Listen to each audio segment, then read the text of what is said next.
मी मुद्दाम रेकॉर्डिंग करतो. एक बुक मधला पार्ट फार इम्पॉर्टंट आहे.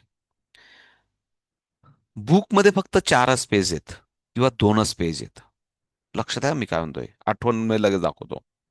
बुकमध्ये फक्त 2च पेज आहेत किंवा 4च पेज आहेत, बट माझ्यासाठी सर्वात फेवरेटेबल सिलेबस तो आहे.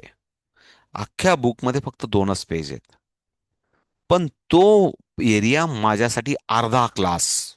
म्हणजे मी काय सांगतो, जर मी 1 तास क्लास घेतला तर अर्धा तास मी त्याच्यावर त्याच्यावर मुलांकडनं प्रॅक्टिस करून घ्यायचो, जसं मी तुमच्याकडनं करून घेतो. तो कुठले पेजेस आहेत हे सांगतो मी तुम्हाला. बरं झालं तुम्ही आठवण करून दिली. सो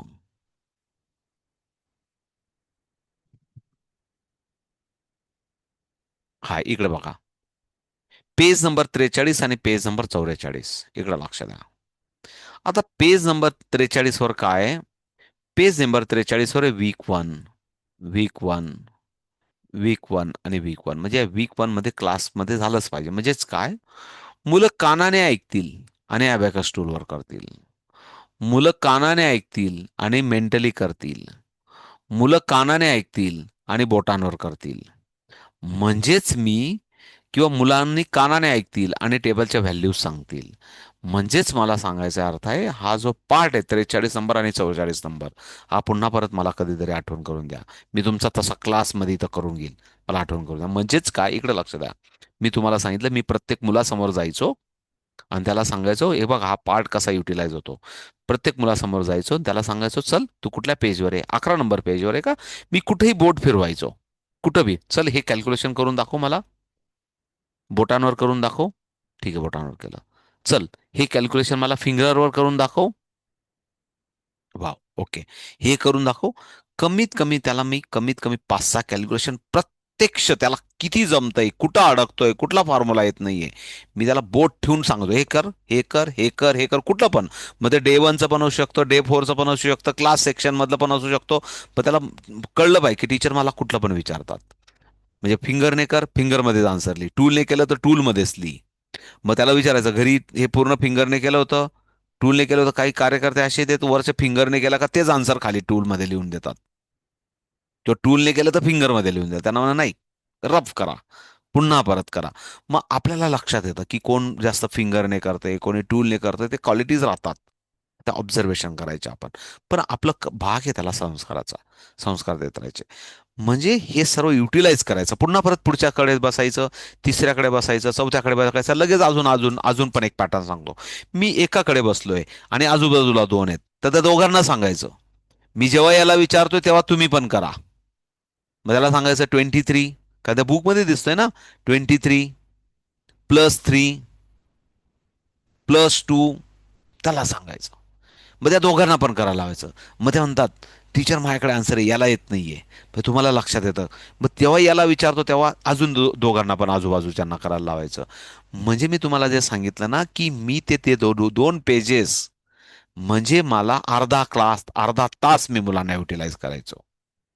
आणि नंतर सर्वांकडे वैयक्तिक राऊंड झाला की पुन्हा परत सेंटरला जाऊन मी म्हणायचो, चला ready for the calculation, page on the 34, week 1 किंवा week 3, ready for the calculation.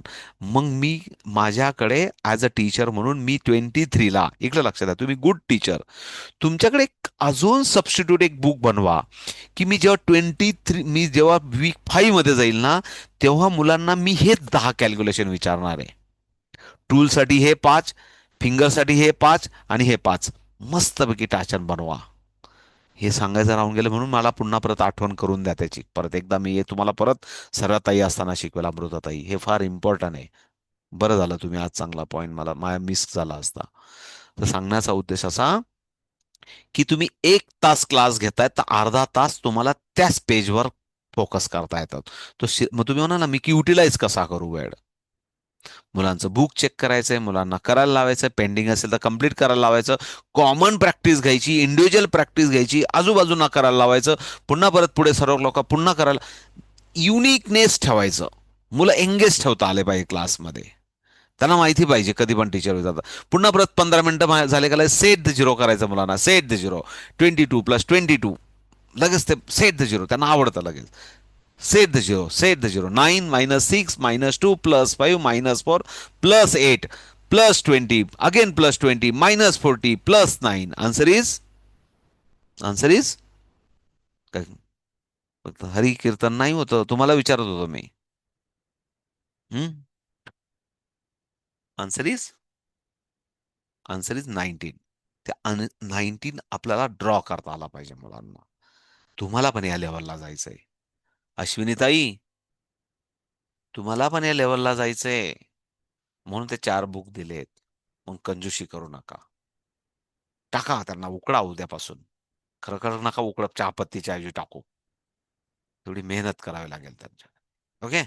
आता खरंच तुम्ही उद्या, अश्विनीताई मी गेलो तर त्या अबॅकसच्या बुकची चहा पाजायची नाही तर मला. असं नको व्हायला. ठीक आहे. 11 वाजून 17, सॉरी, प्लीज 10 मिनिटं तरी मला रेस्ट करू द्या. छोटासा निटल नॅप. Bye bye. भेटूया पुन्हा परत उद्या लेव्हल 2 आणि लेव्हल 4 साठी. जर कधीही तुम्हाला डाऊट वाटला या गोष्टी बाबतीत तर कधीही विचारा. कारण तुम्ही जेवढे डाऊट विचाराल, तुमचे डाऊट असले तर जरूर आपला टॉक होईल. आणि तेवढी आपला बेस्ट क्लास कसा युटिलाइज करायचा, मुलांना गुड मटेरियल कसं द्यायचं, त्यांना गुड युटिलायझेशन कसं करून घ्यायचा टाइम, हे आपलं उलट बरं झालं की दीप्तीताईंनी हा प्रश्न टाकला मला, म्हणून मला तुमच्याशी बोलता आलं. आणि इथे गरजेचं पण होतं. ठीक आहे. So bye bye. भेटूया पुन्हा परत उद्याच्या क्लासमध्ये. चलेगा? ओके. आता मला वाटतं कोणीच प्रश्न विचारू नका. आपण ऑलरेडी लेट झालोय.